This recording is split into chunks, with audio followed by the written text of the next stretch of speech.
How are you doing? I'm doing great, sir. Thank you so much Where are you giving from? us the opportunity. Where are you Sir, from? basically I'm from Darbhanga, Bihar, but पिछले 8 साल से मैं Germany में हूँ अभी यहाँ पे masters करके यहाँ पे एयरबस में as a SAP consultant job कर रहा हूँ। That's great. पिछले 3 साल से मैं आपके सारे वीडियोस देख चुका हूँ और खासकर अष्टावक्र गीता जो और इंटरनली डीप जाता है उसको भी समझा और काफी कुछ और बुक्स भी पढ़े उससे रिलेटेड। That's very good जी, because मेरे को ज्यादातर फीडबैक मिलता है कि वो अष्टावक्र गीता तो समझ ही नहीं आया, वो तो ऊपर से निकल गया सारा। सर शुरू में तो नहीं समझ में आया, बट बाद में after I have heard like 2 times, उसके बाद 100% तो नहीं लेकिन बहुत कुछ रिलेट कर पा रहा हूँ उसको। That's very good, very nice.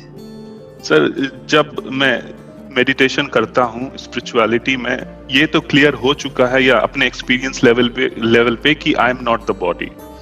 जब ये आता है I am not the mind, तब एक कॉन्ट्राडिक्शन है यहाँ पे कि जब मैं इंट्रोस्पेक्ट करता हूँ अपने आप को, तब एक थॉट के बारे में सोचता हूँ, तो वो माइंड सोच रहा होता है या मेरा कॉन्शियसनेस देख रहा होता है। इसमें एक कंफ्यूजन है यहाँ पे। कभी कभी तो आई एम अवेयर कि हाँ मैं कॉन्शियस होके ये चीज देख रहा हूँ, बट कभी कभी माइंड से ही दूसरा थॉट आता है जो दूसरे थॉट के बारे में सोच रहा होता है। तो इस दोनों में सही क्या है या मैं गलत डायरेक्शन में हूँ? आप बिल्कुल सही डायरेक्शन में हो, क्योंकि एटलीस्ट आप इन सब चीज़ों के बारे में सोच रहे हो, आप कंटेम्पलेट कर रहे हो। दुनिया में लाखों में कुछ लोग होते हैं जो ऐसी चीज़ों के बारे में सोचते भी हैं, बाकी लोगों के पास तो टाइम ही नहीं है, बस गधों की रेस में भाग रहे हैं। They are all busy in the rat race. तो आप एटलीस्ट सोच रहे हो, so that is a big thing. अब ध्यान से समझते हैं, अब ये थोड़ा सा डीप होगा। Do you want me to go deeper? वहाँ पे थोड़ा सा हमको मिल करके, हाँ थोड़ा सा मिल करके देखना होगा कि क्या होता है।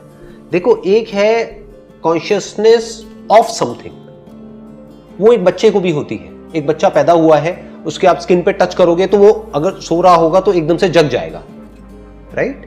या फिर उसको पता लगेगा कि टच हुआ है। He is not thinking about it, वो सोच नहीं रहा है क्योंकि अभी तक उसके माइंड में कोई लैंग्वेज ही नहीं है, तो वो क्या सोचेगा उस टच के बारे में? But he is aware of the touch, he is conscious of the touch.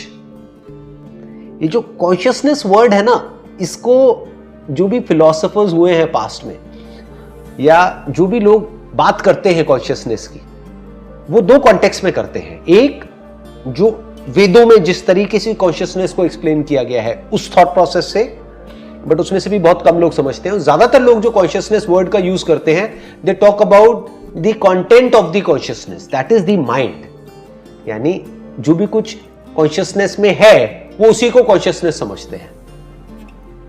But ध्यान से समझना, जिस कॉन्शियसनेस की मैं बात कर रहा हूं वो क्या है, जिसके बारे में हमारे जो स्क्रिप्चर्स हैं, यानी कि जो वेद है, उपनिषद है, वो क्या कहते हैं, उसको बड़े ध्यान से समझना होगा, तोड़ तोड़ करके। One is consciousness, pure consciousness, वो सब में एक जैसी है। चाहे फिर कोई जानवर हो, चाहे कोई इंसान हो, चाहे बच्चा हो, चाहे बड़ा हो, चाहे मेल हो, चाहे फीमेल हो, सब में कॉन्शियसनेस है। फॉर एग्जाम्पल, कोई जानवर है, उसको भी आप टच करोगे तो उसको एकदम से पता लगेगा कि किसी ने टच किया है। यहां पे टच हुआ तो वो ब्रेन तक सिग्नल पहुंचा और उसको पता लगा कि कुछ हुआ है। कुछ दिखा तो उसको पता लगा है कि कुछ हुआ है। एक बच्चे के सामने भी जब आप ऐसे ऐसे हाथ हिलाओगे तो उसको पता लगेगा कुछ हो रहा है। वो उसको कैसे इंटरप्रेट कर रहा है, उस पर एक बहुत बड़ा क्वेश्चन मार्क है, क्योंकि अभी तक उसको समझ ही नहीं आया कि इंटरप्रेट करते कैसे हैं। या ये कह लो वो उसको इंटरप्रेट नहीं कर रहा है, उसके लिए इसका मतलब क्या है यू डोंट नो। बस he is conscious of the fact कि कहीं कुछ हो रहा है, कोई आवाज आ रही है, तो बच्चे को पता है कि आवाज आ रही है। यानी उस कॉन्शियसनेस में there is a sound, but वो साउंड क्या है, क्यों है, किस लिए है, क्या हो रहा है, थॉट इस लेवल पे ऑपरेट करता है। So there is no thought there. तो जैसे ही हम कॉन्शियसनेस के बारे में बात करते हैं, ज्यादातर लोग they talk about the content of consciousness, which is thought, which is mind, which is knowledge, which is memory. But when the scriptures are talking about consciousness, or when I am talking about consciousness in the Ashtavakra Gita, I am talking about pure consciousness. वो consciousness जो आप में, मुझ में, एक बच्चे में, एक जानवर में, सब में कॉमन है, अलग अलग नहीं है। जैसे आपकी बॉडी में जो पानी है और मेरी बॉडी में जो पानी है वो पानी है, वो आपका पानी और मेरा पानी नहीं है। आप इंडिया में आकर के पानी पी सकते हो, मैं जर्मनी में आकर के पानी पी सकता हूं, राइट? तो पानी है, राइट? ऐसे ही कॉन्शियसनेस इज कॉन्शियसनेस। एक तो है pure consciousness, consciousness of a touch or a sound or a smell or a sight through any of the five senses. That is pure consciousness. अब क्या होता है, धीरे धीरे जैसे जैसे हम बड़े होते हैं तो जो भी एक्सपीरियंसेस हो रहे हैं उससे रिलेटेड हमारे अंदर नॉलेज फीड हो जाती है. अभी तक दो ही है, अगर आप ध्यान से समझोगे. एक बच्चे के केस में दो ही है, एक है कॉन्शियसनेस, एक है consciousness of something through the senses, right. तीसरा कुछ नहीं है यहां पर. बट आपके केस में अगर ध्यान से ऑब्जर्व करोगे तो तीन है, दो नहीं है. तीसरा क्या पैदा हो गया है, दिस सेंस ऑफ आई, मैं. अगर एक बच्चे से मैं पूछूंगा कि भैया आपको कुछ सुनाई दिया, तो बच्चा बस मेरे लिप्स को देखता रहेगा, राइट. वो समझेगा ही नहीं कि मैंने उससे क्या पूछा. तो जब उसको समझ ही नहीं आएगा कि क्वेश्चन क्या है तो कोई जवाब भी नहीं आएगा. उस बच्चे के अंदर एक सेंस ऑफ आई अभी पैदा ही नहीं हुआ है. So you can call it pure consciousness which is not yet separated from the whole. That is part of the existence. That is one with the existence. दो बच्चों को साथ बिठा दो तो उनके अंदर से जो कॉन्शियसनेस है वो सेम है, वो अलग अलग नहीं है. ऐसा नहीं है कि इस बच्चे में जो कॉन्शियसनेस है वो अलग है और उसमें जो है वो अलग है. Consciousness is consciousness. जैसे मैंने पानी का एग्जांपल दिया, तो वाटर इज वाटर दोनों बच्चों की बॉडी में जो है, राइट. तो ये अलग क्या होता है, ये अलग होता है जब ये सेंस ऑफ आई डेवलप हो जाता है. और आपका सेंस ऑफ आई किस पे टिका है, आपकी मेमोरी पे. अगर मैं आपसे कुछ भी पूछता हूं कि भाई आप कौन हो, क्या किया है, मैं जर्मनी में रहता हूं, मैं ये करता हूं, मैं वो, अगर इस मेमोरी को निकाल दो तो मैं अगर आपसे पूछता हूं आप कौन हो, खत्म. अब आप में और उस बच्चे में और किसी जानवर में कोई फर्क नहीं है. नाउ हाँ, तो ये समझना है कि ये दो से तीन कैसे होते हैं. एक है pure consciousness, consciousness of something through the senses. अब तीसरा क्या है, मेमोरी. इस मेमोरी पे क्या टिका हुआ है, दिस सेंस ऑफ आई, मैं. फिर अगर मैं आपसे पूछता हूं किसने सुना इस आवाज को, मेरी आवाज को कौन सुन रहा है, आप कहोगे मैं सुन रहा हूं. अब मैं अगर आपसे दोबारा पूछूंगा मैं मतलब क्या, तो आप कहोगे मैं मतलब मेरा जो नाम है. मैं कहूंगा उसका मतलब क्या, मान लो आपका नाम है अमित, तो मैं आपसे कहूंगा अमित का मतलब क्या, तो आप कहोगे अमित का मतलब ये बॉडी. समझ गए. ये सब आप कहां से बोल रहे हो, जो अंदर मेमोरी फीडेड है वहां से बोल रहे हो. फीडेड. तो ये एक ट्रायंगल बन जाता है, तो ये ट्रिनिटी बन जाती है अगर इसको आप ध्यान से समझोगे. अब दो से तीन हो गए हैं, एक्चुअल में दो ही है, क्योंकि जिसको आप मेमोरी भी कह रहे हो that is not separate from the matter. Memory is a material process जो हमारी ब्रेन के अंदर फीड हो रही है. जैसे body is a material thing, तो मेमोरी को लोग समझ ही नहीं पाते मेमोरी क्या है. लोग ये समझने लग जाते हैं थॉट्स मतलब समथिंग सुपर नेचुरल, या फिर थॉट्स मतलब समथिंग मिस्टिकल. समझ गए. तो वो समझ ही नहीं पा रहे हैं कि जो थॉट है ये पैदा कैसे होता है. वो एसोसिएशंस हैं एक्सपीरियंसेस के साथ जो हमने एसोसिएट कर दिया है कि ये एक एक्सपीरियंस हुआ, इसको एक नाम दे दिया, अब वो फीड हो गया. अब फिर वो चेन ऑफ एक्सपीरियंसेस बनती चली जा रही है जिसको मेमोरी बोलते हैं, जो अंदर फीडेड है. That is also a material process, just like this body is a material process. Right. So whether you are aware of a sound through your ears in your brain, or you are aware of the memory of a sound in your brain, both are material process. ज्यादा हो गया थोड़ा सा. नहीं sir, समझ relate कर पा रहा हूं दोनों चीजों को. Yes sir, exactly. समझना ये है कि at the level of pure consciousness there is no division, there is no you और me, there is no I. But ये प्रैक्टिस से डेवलप होगा धीरे धीरे, राइट? नहीं, स्टिल नहीं, इसमें कोई प्रैक्टिस नहीं है. इट इज लाइक सीइंग, कि मतलब अगर देखना है तो आप अभी भी देख सकते हो मेरे साथ साथ में इस सच को. मतलब सच में there is no practice involved in it. ये जो प्रैक्टिस वर्ड आता है ना, ये आता है बाहर दुनिया में आपको कुछ करना है तो उसके लिए प्रैक्टिस करनी पड़ेगी. प्रैक्टिस करोगे तो आपको सक्सेस मिलेगी, पैसा मिलेगा. इन्हीं फंडों को हम अंदर की दुनिया में अप्लाई करते हैं. In the real spirituality in the real sense there is no practice.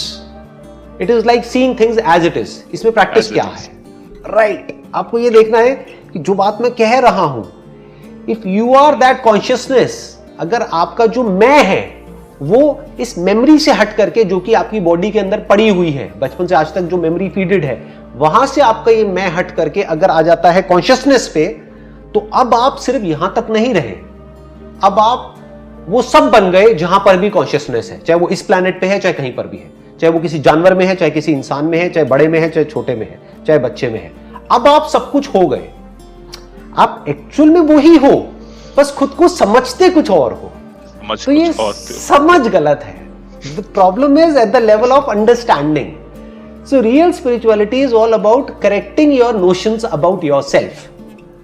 जो खुद को मैं ये बोल रहा हूं on the basis of memory जो इसके अंदर फीडेड है, वो टेक्निकली गलत है अगर आप समझोगे तो।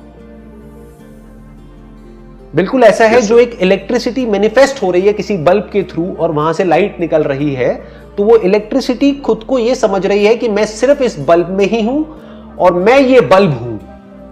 तो इलेक्ट्रिसिटी को बस इतना सा समझना है कि भाई तू सिर्फ इस बल्ब में नहीं है, नंबर 1, तू हर बल्ब में है। दुनिया में जितने भी बल्ब हैं वो सिर्फ बल्ब में नहीं है, फैंस में भी है, एयर कंडीशनर्स में भी है, हर जगह है।